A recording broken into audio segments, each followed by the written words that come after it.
Je vous remercie de m'inviter pour vous parler des points importants de la lettre ouverte que j'ai adressée donc au pape François au nom de la communauté scientifique internationale, lettre du 29 mars. Donc c'est une lettre de la plus haute importance qui a trait au linceul de Turin. Donc elle s'adresse au pape au nom de la science, donc je l'adresse en tant que directeur du Symposium de Rome qui a conclu l'authenticité du linceul de Turin, et en réponse à la demande du pape Jean-Paul II, qui avait dit que le linceul était un suprême défi de l'intelligence scientifique et qu'il faisait confiance aux scientifiques pour régler ce problème. Donc cette lettre a un rapport avec la question de la survie de la chrétienté qui est suspendue à la vérité puisque la civilisation chrétienne, la chrétienté, la civilisation européenne est la seule dont la pierre angulaire soit la vérité. Donc si la vérité s'écroule, la civilisation s'écroule. Donc le contexte est très particulier puisque nous sommes dans le contexte de massacre des chrétiens d'Orient, de la défense de la liberté d'expression, et le moment est venu d'en finir avec cette censure qui touche le linceul de Turin, qui est toujours dans une situation d'ambiguïté. Donc il s'agit le 21 juin, puisque le pape François va à Turin lors d'une visite exceptionnelle, donc comme l'ont fait ses prédécesseurs, et il va devoir nommer le linceul. Et donc, à la réponse courageuse qu'il fera, puisqu'ils sont face à face avec le linceul, il devra répondre à la question « Et vous, qui dites-vous que je suis ?» Donc, suivant la réponse courageuse qu'il fera à cette question, donc qui consiste à dire ce qu'est le linceul, eh bien, se trouve suspendu le défi à la liberté d'expression le plus décisif pour l'avenir scientifique, politique, religieux de l'humanité, son rapport nécessaire avec cette vérité. Puisque le pape représente la chair de vérité, le Saint-Siège, et la chair de vérité doit dire la vérité. Donc, le 21 juin, il lui est demandé, au nom de la communauté scientifique, d'engager le processus de reconnaissance officielle. Comme je vous l'ai dit, les scientifiques ont répondu à la provocation à l'intelligence, puisqu'au Symposium de Rome, ils ont conclu à l'unanimité que le linceul était l'authentique linceul dans lequel Jésus a été enveloppé à la descente de la croix, et donc, il n'y a plus de raison de différer actuellement le fait que l'Église, enfin, revienne à la définition d'avant 1988, puisque c'est en 1988 que le cardinal Balestrero, le 13 octobre, a rétrogradé le statut du linceul de Turin de relique, la plus insigne de la chrétienté, à icône. Donc, actuellement, ce qui est dit dans cette lettre, c'est que l'Église n'a plus le choix. Et cette lettre donne les impérieuses raisons d'imposer qui s'impose à la chair de vérité de Pierre pour sortir de cette ambiguïté, sauf à vouloir paraître comme complice de la tromperie actuelle. Pourquoi la tromperie actuelle? C'est que si vous écoutez les médias, notamment Franck Ferrand le lundi de Pâques et d'autres, eh bien le linceul de Turin est au choix, à la carte si je peux dire. Pour les uns, la relique la plus insigne de la passion et de la résurrection. Pour d'autres, le plus grand faux de tous les temps. Et pour les troisièmes, un objet criminel. C'était la thèse dans l'ombre d'un doute le lundi de Pâques, c'est que le linceul aurait peut-être été forgé par des chrétiens voulant tromper leur monde, faire une fausse pièce à conviction de quelque chose comme la résurrection. Donc, la question qui lui est posée, c'est que pour le 21 juin, comment allez-vous nommer le linceul? Le vrai faux linceul. Bon, parce que tous les termes qui sont utilisés sont parfois, icônes, images et autres choses.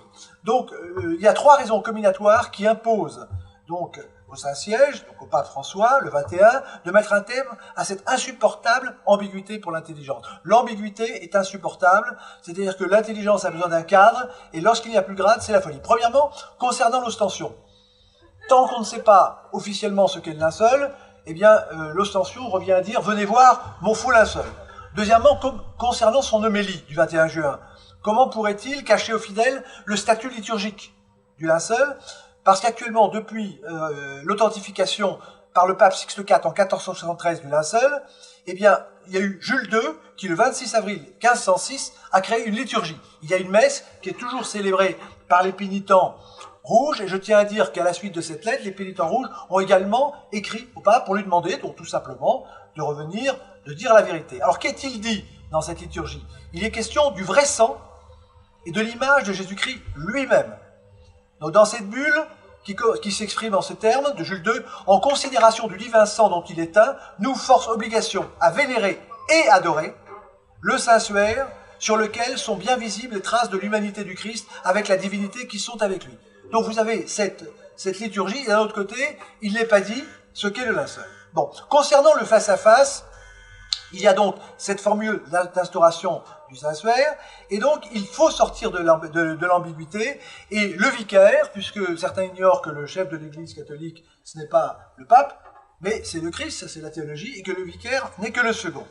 Alors, en revanche, le pape devrait éprouver un grand enthousiasme pour révéler, au titre de la vérité, que le linceul est le film témoin du moment générateur de notre civilisation, puisque c'est à partir, dit saint Paul, de la résurrection, eh bien effectivement, si le Christ est ressuscité, votre foi est vaine, et le linceul rend compte de ce fait tout à fait inouï, de ce linceul impossible, mais qui est en rapport avec les évangiles, qui sont un texte impossible, et les deux s'auto-authentifient. Le linceul authentifie les évangiles, et les évangiles authentifient le linceul. Le linceul prouve la dématérialisation, qui est une impression au retrait sans contact.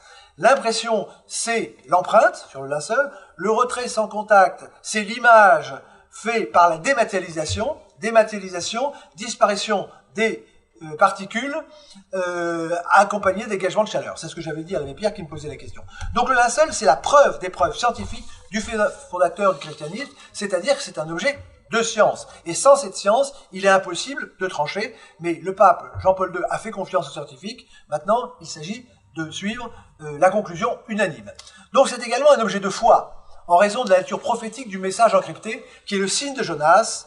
Le signe de Jonas, c'est le fait, vous savez, c'est le prophète Jonas, qui était appelé pour la conversion de Ninive. Ninive, c'est pas très loin de Mossoul, où il se passe un certain nombre d'événements, et ne voulant pas y aller, finalement il est jeté par-dessus bord dans le ventre du monstre, du grand poisson ou de la baleine, diront certains. Il en sort d'une manière inexplicable, et pour le signe de Jonas, c'est le fait, dans le cas du linceul, qui représente le signe de la résurrection, de sortir du linceul d'une manière inexplicable, entre guillemets. Et l'apôtre Jean vit et crut, il vit croit, il vit les linges qui étaient affaissés, donc il reconnut les linges dans lesquels était Jésus de Nazareth, mais sans le corps, et tout à coup, il pense à ce qu'avait dit Jésus: vous n'aurez qu'un seul signe, c'est le signe de Jonas, de même que Jonas est resté 3 jours dans le ventre du poisson, et je resterai 3 jours dans les entrailles de la terre. Donc, ce qui est très important, c'est que, effectivement, pour cette déclaration du pape qui soit attendue, c'est le rôle historique du linceul qui est de nature à réveiller la chrétienté et à porter remède à l'apostasie générale. C'est-à-dire que si vous doutez de tout, vous ne pouvez plus rien faire. Et actuellement, on a une apostasie générale, qu'il s'agit de réveiller cet instinct de survie de la chrétienté. Donc, il y a une apostasie qui touche la science, la politique, l'intelligence, la religion. C'est un recul dans tous les domaines qui est caractérisé par une émission de ce matin. Le Boubaker disait, au fond, puisque les églises se vident, on n'a qu'à les remplacer par des mosquées. Donc, il s'agit de retrouver la vérité. Et le modèle intellectuel du linceul de Turin, pour le comprendre, c'est un modèle synthétique. C'est-à-dire, pour comprendre l'authenticité, il faut rentrer dans une logique qui est une double inversion. Je vous le dis court, il faut inverser les valeurs, positives, négatives, et il faut inverser la droite et la gauche. Et si vous appliquez le même modèle à notre monde inversé, vous retrouvez la vérité des choses. Pour retrouver la vérité actuellement, il faut inverser les discours. Bon. Et le linceul de Turin, à ce titre, apparaît comme la figure géopolitique victorieuse de la problématique du XXIe siècle, qui est en pleine guerre de civilisation. C'est-à-dire que le linceul, de manière tout à fait étonnante, nous apporte la réponse, le choix entre les évangiles, si je peux dire, et le nouvel évangile, dont la triade est liberté, égalité, fraternité, qui n'amène que des malheurs, mais tout le monde hésite en se disant au fond la vérité. Le linceul de Turin, par la science, prouve qu'effectivement, le fait générateur, c'est effectivement cette dématérialisation qui est appelée résurrection dans les évangiles, et toute notre civilisation étant basée sur ce fait, si la chrétienté perd foi dans ce fait, eh bien elle s'écroule, c'est ce à quoi nous assistons. Donc le pape doit, le 21 juin, redonner cette confiance en disant, évidemment en revenant à la vérité.